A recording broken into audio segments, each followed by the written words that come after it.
extraído da coleção de livros intitulada de O Livro do Corretor de Imóveis, de Augusto Rastenreiter.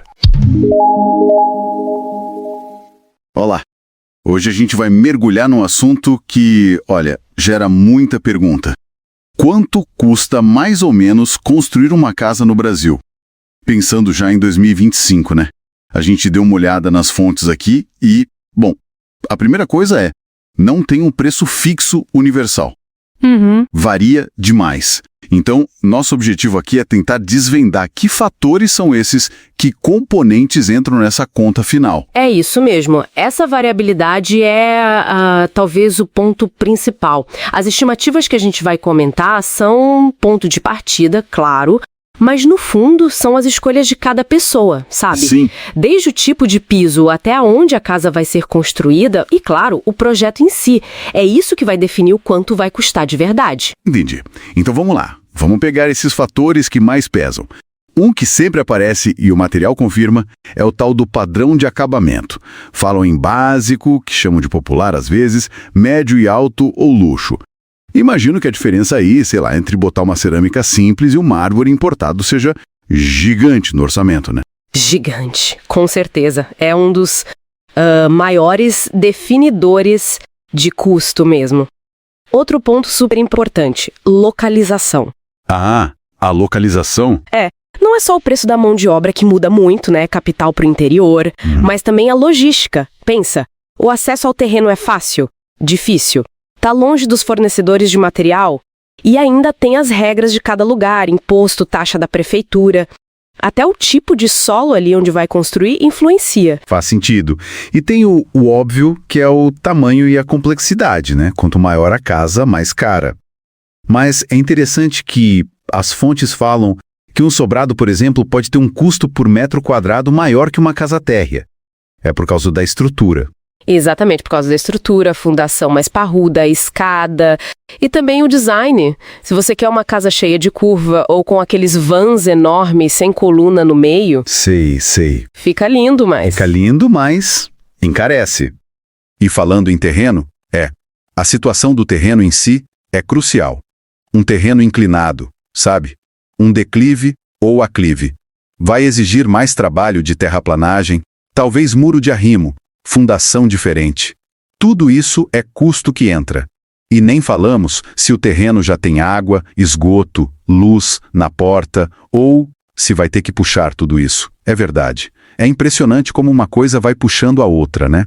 E como é que isso vira número? O pessoal quer saber de valor, né? As fontes trazem umas estimativas por metro quadrado para 2025. Mas tem um porém importante. Geralmente não inclui o preço do terreno, nem os projetos, nem a papelada toda, a legalização. Correto. Esse é um ponto-chave. Para ter uma base, padrão popular ou básico, a estimativa fica ali entre R$ 1.500 e R$ 2.000 por metro quadrado. Ok. Padrão médio já sobe para a faixa de R$ 2.200 a R$ 3.500 por metro quadrado. Agora, alto padrão, luxo, aí começa em R$ 4.000 o metro, mas pode passar fácil de R$ 8.000, viu? Depende muito do que a pessoa escolher. É uma diferença bem grande. É uma faixa bem larga mesmo. E para a gente entender o custo total, tem que olhar as partes, né? Não é só tijolo e cimento. Tem os projetos, arquiteto, engenheiro estrutural, elétrico, hidráulico. Isso pode ser de 5% a 15% do custo total. É bastante coisa. Sim, é um custo relevante e aí soma a legalização, tirar o alvará na prefeitura, as taxas, tem o CNO, que é o Cadastro Nacional de Obras, super importante para regularizar depois, o INSS da obra, que é sobre a mão de obra, e lá no final, o ABITSE. Aí sim vem os custos mais diretos, fundação, estrutura, parede, telhado, as instalações todas. E os acabamentos, que a gente já viu que a variação é enorme. E se tiver paisagismo, muro, piscina, tudo isso entra. E claro, a mão de obra em si. Ah, e um ponto que as fontes batem muito na tecla. A tal da contingência. Uma reserva, né? De 5% a 15% do total para qualquer imprevisto. Essencial. Construir sem essa gordurinha parece muito arriscado. Muito arriscado. E tem um outro ponto que às vezes confunde. O CUB, custo unitário básico. O pessoal vê aquele número divulgado todo mês pelo Sinduscon e acha que é o custo final. Ah, sim, já ouvi falar. Pois é, ele é uma referência, é útil, mas ele é bem completo. O CUB não inclui um monte de coisa importante. Projeto, fundação especial, se precisar, taxa, imposto, móveis planejados, equipamentos, acabamento de luxo.